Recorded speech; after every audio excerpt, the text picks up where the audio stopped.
Good Lumina morning, Kabarangay! I'm Princess Lazaro, Community Development Officer at your service for today.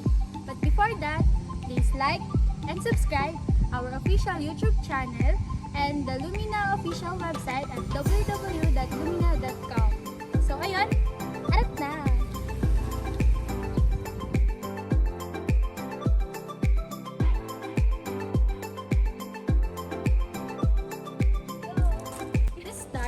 Let's discuss first the process of turnover to finally moving in at Barangay Lumina.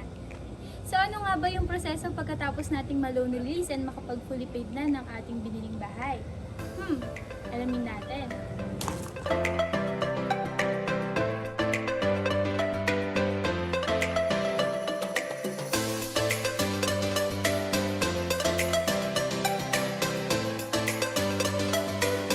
Zoom briefing aims to conduct a mass briefing which is not allowed today because of the pandemic, and it also aims to give chances to those clients that are working abroad or can't go on site for them to be able to participate at the briefing as well.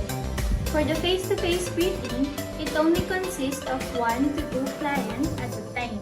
This is done with the clients who belong to the generation that can't explore technology that well. On the inspection date of the owner, she will be given a customer care action form where she can write all her other concerns upon the inspection of her unit. All these concerns will be carried off by the production department. The client is now done with her inspection. She will now proceed to the signing of contracts and other documents needed to sign. And tada!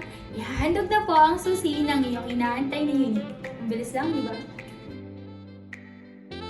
In-accept mo na ang iyong unit, pwedeng-pwede ka na mag-start sa paghahanda ng mga requirements or pag-apply ng mga permit para makapag-renovate ka na ng bahay mo.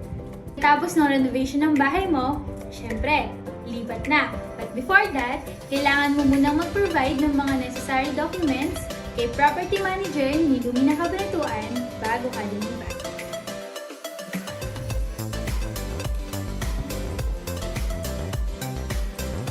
And finally, nakalipat ka na sa iyong sariling bahay. And ready ka na to start a wonderful journey with Barangay